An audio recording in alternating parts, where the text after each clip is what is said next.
Abrimos la columna de salud de Arriba Gente. Le damos la bienvenida a la psicóloga y sexóloga Rosana Pombo, quien hoy nos propone hablar de salud mental vinculada al sexo. El sexo como parte integral de la salud del ser humano, pero también al revés, ¿no?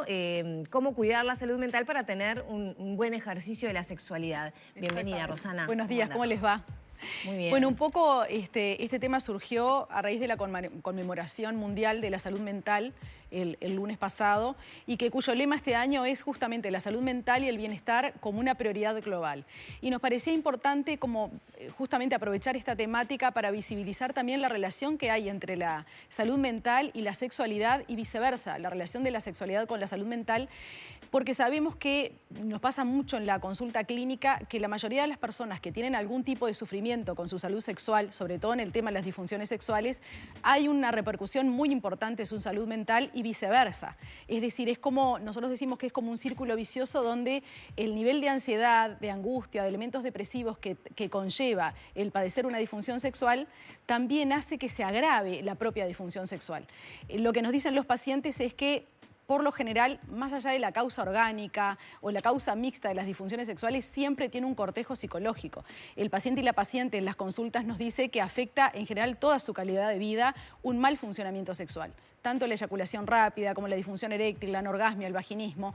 Las personas nos dicen que ocupa mucho tiempo en su mente, que piensan sobre el problema casi todo el día, porque afecta la relación de pareja, afecta el disfrute de la sexualidad, la vivencia de bienestar también en el vínculo, y nos dicen que incluso llega a afectar áreas de su vida como el rendimiento académico, laboral, las relaciones interpersonales. Es bastante frecuente el aislamiento social en los varones y mujeres jóvenes que no logran tener una buena vida sexual por la presencia de estos problemas. Ahora, estamos hablando de personas con algún tipo de enfermedad a nivel de la salud mental, o estamos hablando de personas que, bueno, tal vez se despierta cuando van a realizar el acto sexual. Exactamente, Maggie. ¿Cuál es la diferencia? Justamente, porque a veces pensamos que, bueno, la incidencia de la salud mental es en personas que tienen trastornos de ansiedad o trastornos depresivos que pueden afectar la sexualidad sin duda.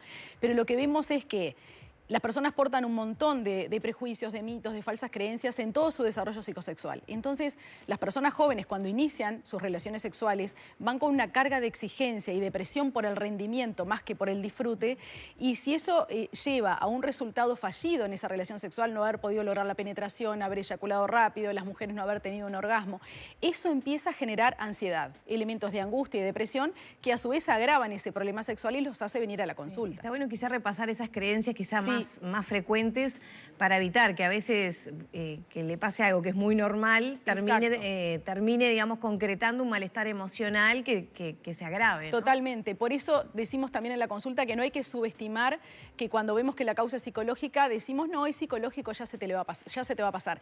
Esas creencias, Lorena, son fundamentales en el inicio de la vida sexual y a lo largo de toda la vida sexual de las personas, porque están muy arraigadas y están muy relacionadas al rendimiento. Por ejemplo, en el varón va la primera relación sexual, que nosotros hacemos como la historia, la génesis de esa disfunción eréctil en el varón joven, que de repente nos consulta quizás a veces con 30 años y resulta que en esa primera relación sexual ya llevaba una mochila de falsas creencias relacionadas a que tenía que tener un buen rendimiento sexual cuando era la primera vez, ¿no? Cómo una persona puede tener experiencia sexual y ir con esas creencias de que tiene que hacerlo todo bien, que tiene que tener una erección adecuada, que la persona, su pareja, tiene que quedar complacida y que eso va a determinar, muchas veces sienten que va a determinar que esa relación prospere o que pueda tener siguientes relaciones sexuales y a futuro una relación de pareja. Ahora, ¿se detecta más en los jóvenes o es a nivel de todas las franjas etarias? Es a nivel de todas las franjas etarias. Quizás esas creencias eran como mucho más pesadas, mucho más rígidas en generaciones anteriores, en personas que hoy tienen más de 50 años, sobre todo en el varón que tenía como todo ese peso, que si bien el varón ha sido siempre como muy estimulado para tener una vida sexual activa, también tenía como ese peso del rendimiento y como esa carga de rendir bien, pero además complacer a la otra persona. Pero hoy, como decimos en columnas anteriores, las personas jóvenes tienen otra carga, también otro peso en el ejercicio de su sexualidad, porque no tienen como digamos, las personas empiezan a tener relaciones sexuales quizás en su primer encuentro con una persona prácticamente desconocida, que quizás la conocieron por las redes sociales, y fíjense que sin haber confianza, sin haber un proceso de conocimiento y de ver qué le gusta a la otra persona, cuáles son las expectativas, ya tienen que tener el rendimiento como si fueran una actriz y actor porno. Es decir, esa es la expectativa con la cual van a la relación sexual. Entonces, esa presión por el rendimiento que nos dicen, esa inseguridad hacen que se provoquen fallos en esos primeros encuentros, que les parece como terrible porque después cómo van a los siguientes encuentros con otras personas nuevas. También hay otra creencia como de darle satisfacción a la mujer, ¿no? Exacto. En esa también idea de pasividad, ¿no? Que solo le toca al hombre ese rol en el caso de una relación heterosexual. Totalmente. Lorena, ahí lo que vemos que también las mujeres hemos evolucionado rapidísimo en estas últimas décadas y hoy las mujeres se conocen mucho más, tienen acceso a más información, incluso son como mucho más conscientes de que su principal zona erógena no es la vagina, como quizás creíamos generaciones anteriores, sino su vulva, su clítoris.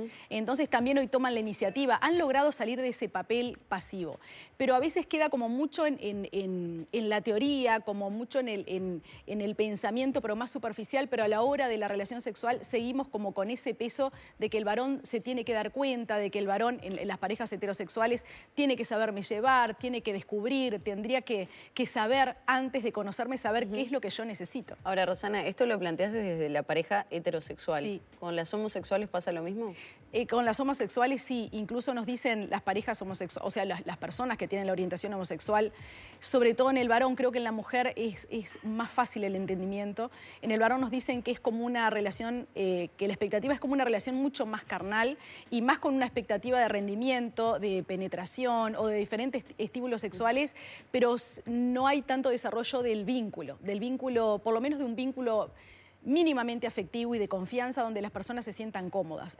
Hay como una vida sexual, quizás a veces decimos entre comillas como más promiscua en el sentido de que no se espera tanto el vínculo, sino el placer por el placer de la relación sexual.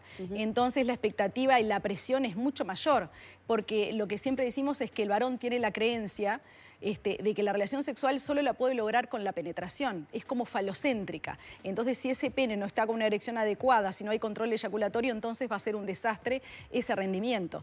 En el caso de la pareja heterosexual, también sabemos que nosotros las mujeres hemos sido también educadas para tener como un rol como un poco más maternal, de apoyo, de escucha, de ayuda, entonces baja un poco la presión en el rendimiento del varón en ese sentido. Y entre las mujeres también, como tienen una respuesta sexual similar, como más o menos tienen los mismos gustos, y bueno, las mujeres que se conocen como qué es lo que necesitan, hay un mayor entendimiento y también como una mayor comprensión. ¿Qué es lo que aporta positivamente a la salud mental? El encuentro, el placer orgánico de una relación sexual, el encuentro entre personas y sentirse cerca. ¿A dónde hay que apuntar o qué tenemos que tener en cuenta como para cuidar nuestra salud mental? Totalmente. Bueno, Lorena, eso es tal cual. Las personas van con la expectativa del rendimiento, ¿no? Y se sienten como mucho más cómodas cuando el rendimiento fue adecuado, pero es por la presión interna que tienen. Ahora, por supuesto que hay un bienestar cuando las personas tienen una relación sexual adecuada, donde hubo excitación, hubo disfrute, hubo placer y hubo orgasmo sobre todo. Hay un placer físico que es a través de la liberación de hormonas como la oxitocina, las endorfinas, que las parejas nos dicen que justamente después de una buena relación sexual se sienten como más unidos, contentos, les cambia el estado de ánimo, etc. Pero siempre les preguntamos también, por esta exigencia del rendimiento, ¿a qué van a la relación sexual? ¿Van a demostrar algo?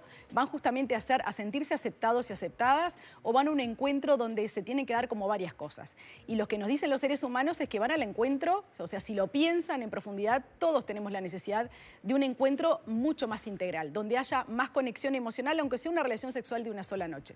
Más conexión emocional, persona a persona, además del goce físico. Muchas gracias, Rosana. Muchísimas gracias a ustedes.